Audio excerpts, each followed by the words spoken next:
Hey guys, welcome back to my channel, or if you are new, welcome to my channel. My name's Alexa. Sorry if I sound sick right now. It's because I got COVID and I'm on the end right now of my symptoms, but I still have a stuffy nose, so we're just gonna have to deal with this because I've waited 4 days to film this video because I sounded sick, super sick every day. So today has been the least sick sounding day so far. But anyways, yeah, in today's video, I'm gonna be talking to you guys about the 15 books I want to read in February. Now, I'm becoming better at sticking to my TBR. Before, I used to read about 2-3 books on my TBR every single month, and now I have started reading about 7 to 8 books from my TBR every month. So it's progress. We're making progress, guys. But yeah, today we have about 6 books on my physical TBR and 9 books that I don't own right now, but I do want to own one day. Some of these are for reading vlogs and some other ones are just for my personal pleasure to read,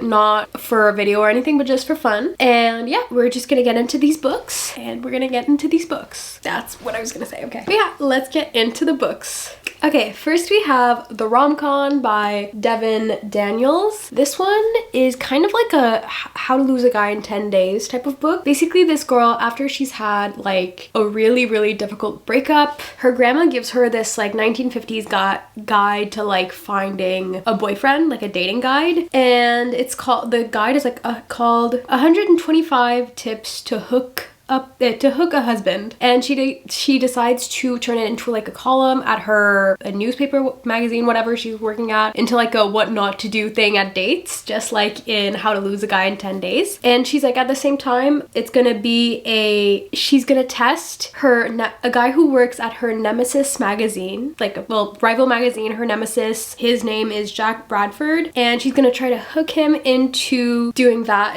into a fake relationship and embarrass him. So she's gonna she's gonna teach women what not to do. She's gonna teach women what not to do while dating, and she's gonna embarrass him at the same time, because then he's gonna realize, oh, this was all fake. And basically what happens is that what she feels is a fake relationship starts feeling real, and then it's just how everything like that happens. But just the cover is adorable. I've been obsessed with it for months. Ever since I first saw this cover, I've been hooked. Okay, next we have Savor It by Tara Dewitt. This is a small town kind of fake dating romance. It's basically this girl who lives in a small town on the coast of Oregon. She had basically she lives on a farm and loves to do her hobbies and all that, and all of a sudden her ex-boyfriend gets engaged, and he's the town golden boy that everyone loves, and she wants a win. So she wants to beat him in the annual summer competition, and I don't know what that competition is, but I mean, it looks fun, I guess. And then she meets this guy called Fisher Lange, who was a hotshot New York City chef who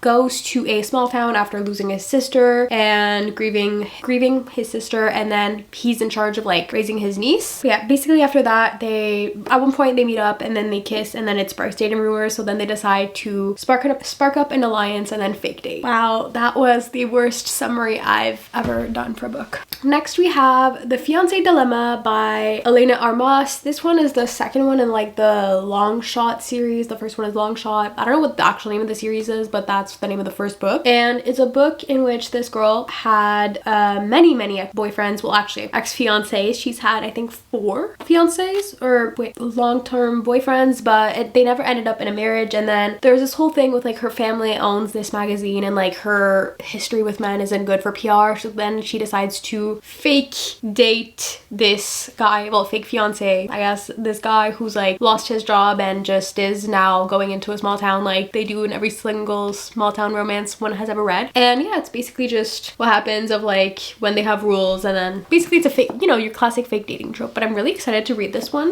You guys know I love Elena Armas. I've loved her for years. Her writing, her books. Her books was one of the first romance, rom-coms that I read, The Spanish Love Deception, and ever since then I've just been hooked with every book. So I will finally get to this one this month, hopefully. So I mean, it is, why did I do this instead of this? It is Valentine's Day month. So, I mean, rom-coms are perfect for that. Next we have Hello Stranger by Catherine Center. This is her third book of hers that I will have read, because I read 2 others and I will read this one. It's by the same author of The Bodyguard and Happiness for Beginners. And this one is a book about this painter who paints portraits, and all of a sudden she can't paint faces anymore. She can't paint, and she has no like creativity. She doesn't feel creative, and then all of a sudden she starts not being able to stay away from her dog's veterinarian, and in parentheses it says who may or may not be Sadie's dream fiance. And I think she starts dating him, and then she starts to have a different outlook on life and being maybe able to paint again. And I think it's just the whole relationship. Next we have True Colors by Kristen Hanna. This will be my first Kristen Hanna book I've ever read, and it's about these 3 sisters who live on this ranch, and they've always been together because like their father was very distant. I think their mother died, and like they're all, you know, there's 3 sisters. Yeah, that's what I said. And then all of a sudden there is a crime that happens, and the one who is accused of the crime is the youngest's fiance, no, her new husband. And then there's like a bunch of secrets revealed, and then all the sisters start like pitting against each other, and it's just the whole resolution of what's gonna happen. So yeah, I'm really excited to read this book. The cover is absolutely gorgeous and I'm obsessed with it. I like a book on a ranch. I mean, I love a small town romance, and I cannot wait to read it. All right, sorry guys, I'm back. My camera battery died, so I had to go get another one. But next we have By a Thread by Lucy Score. This one is a standalone, I'm pretty sure, and basically it's a kind of billionaire enemies to lovers romance, and it's about this guy Dominic who gets this girl Ali fired at her job, and then he goes to work the next Monday and finds out that his mom hired her, and she is the CEO of his company, and usually he's the one in charge of firing people, but since his mom since his mom is the CEO, he can't fire her, and he hates her. He absolutely hates her, and he just wants to get her to quit. And she's just kind of like, you're not charming me, because like usually he's the guy who can like charm anyone, and like everyone's kind of scared of him, but she's like, yeah, no, you don't scare me. I don't care that you're rich. I don't care if that you're the boss. I'm gonna call you out on your BS if you have any BS. So yeah, it's definitely gonna be a reread, because I read this already back in, I think it was the end of 2022. Yeah, and I loved this book when I read it. I was just completely obsessed, and I need to reread it for like Valentine's Day. And I know it's a 500-page rom-com, but you guys know I love like when a rom-com is really, really long. I love it, especially Lucy Score. No one does enemies to lovers like Lucy Score. All right, now we're gonna get on to the books that I have, but that I want to read, but I do not own. So yeah, the first 2 will be upcoming releases. So basically it's about this girl, Scarlett, who is a diver at Stanford, and basically she is currently trying to get into med school and recovering from an injury that almost ended her career, and she has no time for like relationships. That's what she tells herself. Why am I acting the blurb? Then she meets this guy, Lucas Blomqvist. Like it's literally spelled B-L-O-M-Q-V-I-S-T. I'm gonna put it on the screen here, Alexa. I don't know what that means. Well, I do know what that means. That's his last name, duh. But I don't know how to say that. Blomqvist, I don't know. Basically he is a world champion. He is like the world champion all-star aquatics golden boy, and he basically has won Olympic gold medals, and basically they have nothing in common, and then they start an arrangement because they have a secret in common. I don't know, but basically it's a sports romance written by Ali Hazelwood. I can't summarize it well, but it's a sports romance written by Ali Hazelwood. I will read anything Ali Hazelwood writes. I own every single one of her books other than that one, and I have given all of her books other than one novella a 5 stars. So next we have a book that I'm super excited about. It is releasing, the other one, by the way, February 4th. This one is releasing February 11th, so in about 2 weeks-ish, give or take. No, less than 2 weeks. And it is the 3rd book in the Ruinous Love trilogy, and that is Scythe and Sparrow by Bryn Weaver. The first book was Butcher and Blackbird, second book was Leather and Lark, and I both loved those. First one was a 5 stars, second one was a 4.5, and I read them in January actually. So the little blurb that Goodreads has is like like a one sentence blurb, and it says, circus motorcycle performer Rose meets lonely small town doctor Fionn after a night of murderous adventures goes wrong. So you guys know I love a murder rom-com, like serial killer murder rom-com. Like a dark rom-com is perfect for me. It is one of my favorite things ever. Now I hope there aren't many mentions of clowns in the books or anything that could make me scared of clowns, because I do have an irrational fear of clowns. So let's just hope I don't get like scared, because yeah, no, clowns are not my thing at all. I try to stay away from anything clown. It wanted to traumatize me. Never again. But yeah, I'm really excited for this one. It's such good books, and actually for this one I'm on the waiting list for the audiobook. I'm hoping that I can get, like, because right now I have more than 4 weeks wait list for that book on Libby, but I'm hoping I can get on the wait list like as soon as I can. Not on the wait list, but like as soon as it releases I can get it at another library, since it's not like you don't have it early, and just be able to read it right away. Anyways, ignore the fact that I just explained my whole process. You guys didn't need to know all that. Not that like I shouldn't tell you, but you guys don't want to know all that. It's boring. But yeah, no, I'm just really excited for that book. Those 2 books were some of my most anticipated of this year, actually. All right, next we have a book that I do need to read 3 books before I get to this one. I need to read The Awakening as Told as the Boys. I need to finish Ruthless Fae and read The Reckoning. But the book that I have here on my TBR is Dark Fae, which is the first book in the Ruthless Boys of the Zodiac series. Basically, if you didn't know, when reading Zodiac Academy, it's one of those series that has a weird reading order and could have 5 different reading orders. The one I found on TikTok, I took screenshots of, and that's the one I'm going to follow. It's the one recommended by the authors, and basically, well, not the, okay, sorry, I just seen something else. When did I take screenshots? Okay, I'm trying to find the screenshots, guys. Okay, so first you read Zodiac. Oh, that did not read where's the reading order? Does the author's website have a reading order? Okay, so there, basically, I just found the reading order. They say to read Origins of an Academy Bully, which is a novella. I might actually go back and read that, but I already read The Awakening back in 2023, so I'm not going to reread it, but it's basically you should read Origins of an Academy Bully, The Awakening as Told by the Boys, and Ruthless Fae, The Reckoning, and then the whole Ruthless Boys of the Zodiac series, which is Dark Fae, Savage Fae, Vicious Fae, Broken Fae, Warrior Fae. Then you go back to the Zodiac Academy series to read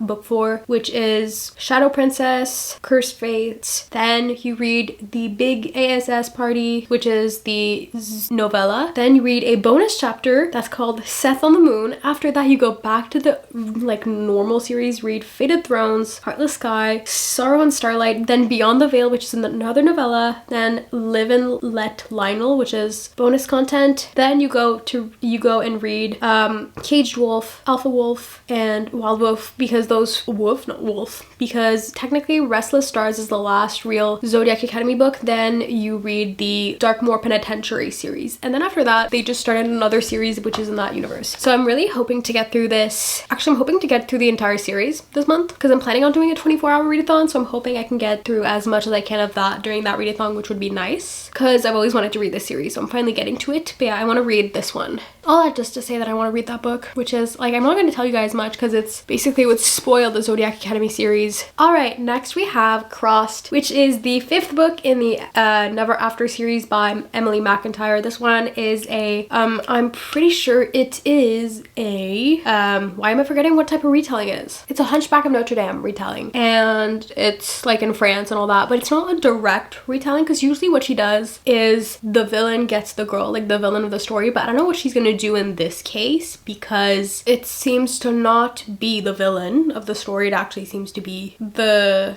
hunchback that gets the girl. But like, for example, first one, it's like Wendy and Hook. Then you have another one that's Jafar and Jasmine. Like, it's stories like that, and I actually want to finish this series this month. But it's a series that I really like, and actually I recommend listening to them like as audiobooks instead of reading the ebook or physical book, because the narrators she chooses are just absolutely perfect. But yeah, I really am excited to get to this one. That's all I can say. All right, next we have a book that is the 3rd in a series, and it's a series that I kind of find okay, but I just, you know, you just want to finish a series series just because you're like, all right, I want to cross this one off of my list. I want to be done with it and not think about it ever again, you know? Because it's not, and I'm hoping that I might really like this one, and like, because the first one I found okay. I kind of liked it. The second one I didn't really like, but this one I'm really hoping that I like. And it is Kingdom of the Feared by Carrie Maniscalco. It's the Kingdom of the Wicked series. But yeah, I have this one on ebook. I'm just really hoping that I can get through it, and I can't really tell you the story of this one without like the blurb of this specific book without spoiling, but basically it's this world that has like a lot of paranormal stuff in Italy. I don't know what year it is, but it's kind of a fantasy world. Fantasy but real world. Urban fantasy-ish, I guess. Urban fantasy adjacent, you know? And basically it's about this girl, Amelia, who basically finds out, oh, by the way, your sister's dead. What? And turns out one of the kings of sin killed, like, because they have princes of sins, whatever. There's like all, you know, like the 7 deadly sins. There's one prince or king, whatever, for all of them that live in hell. And in this world, she kind of has to go to hell with one of them to try to save her sister because she wants to bring her back alive. And it's everything that happens in that universe. I can't say more without like spoiling the entire series. But after that, we have a book that is in my 25 books that I want to read in 2025, and it is Holding the Reins by Paisley Hope. Okay, basically this book is about Cece, this girl who is freshly out of a toxic relationship that basically consumed her entire adult life so far. Like, I think she's maybe in her 30s, early 30s or late 20s, so not like a long time, but still a while. And basically after that relationship, she goes back to her hometown and she is really in need of a job. And this guy helps her, Nash Carter, he's in like ex-sports player, like professional sports, and basically he's like the hometown hero of that like small town, and he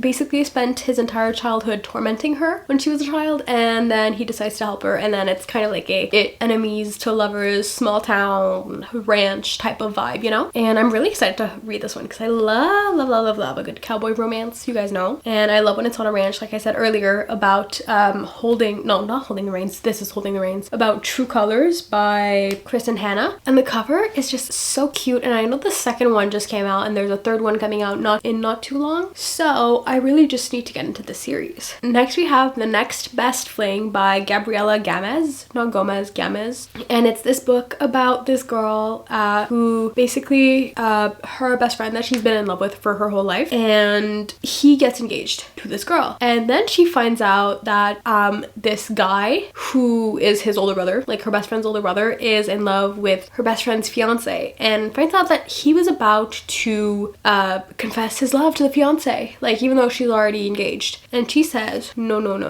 What we're gonna do is we're just gonna hang out for a bit. And she's like, let's maybe not do that, sleep off, you're drunk. And then the next day when they arrive at the family brunch together, everyone assumes that they hooked up, which they didn't. And then basically all of a sudden they both realize, oh, we kind of need covers for our feelings for the bride and groom. So then they decide to fake date, and then it's your classic fake dating book. So I'm really excited actually. And the female main character for this one is a librarian, and I love a book about like someone who reads. Like when the female main character reads, it's my favorite type of romance. I wish there was like millions of books with that trope. All right, next we have a book that is gonna also be the end of a series that I really love, and it is House of Flame and Shadow by Sarah J. Maas. I currently have 100 pages left in House of Sky and Breath. I've flown through this book. It is so good. It's 800 pages and I've flown through. That usually doesn't really happen often with me and 800 page books. And I have, really not much left, and I'm absolutely loving it.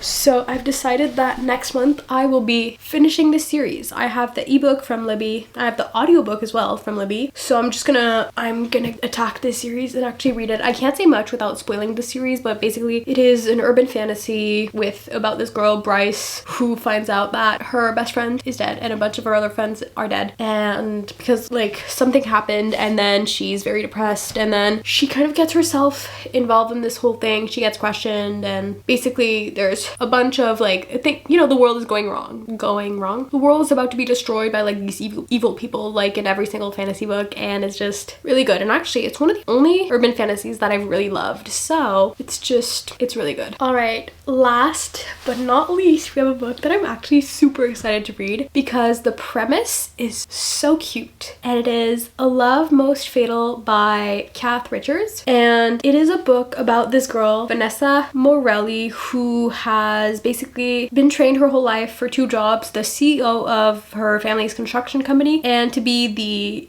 head of her family's, like the crime family that her family's in. And basically everything's going well until she, like, shipments start disappearing and all that, and just everything starts going really badly. And after going on a date with her, well, no, during her date with her godson's math teacher, who isn't in like the mafia or anything at all like that, goes horribly wrong. She has to bring him under her protection because basically he finds out too much on the date. And even though he's kind of like, I want nothing to do with you because you're literally a crime boss and just a second grade math teacher, he decides, okay, fine, I'll move in with you for the summer so that I don't, like, you know, die. And it's just a whole thing. And the reason why I'm so excited about this book is because I've never read of mafia romance where it's the girl who's in the mafia and the guy isn't. Usually it's always the opposite. So I've just thought it is so interesting that I have to add it, and also the cover is so cute. So yeah, these were all of the 15 books that I want to read this month. I hope you guys enjoyed the video. If you did, please consider liking, commenting, subscribing. I'm sorry for how crazy it's been. My mind is kind of fuzzy because I'm sick, but I had to film this video at one point or else you guys weren't gonna get it, and I'm just not gonna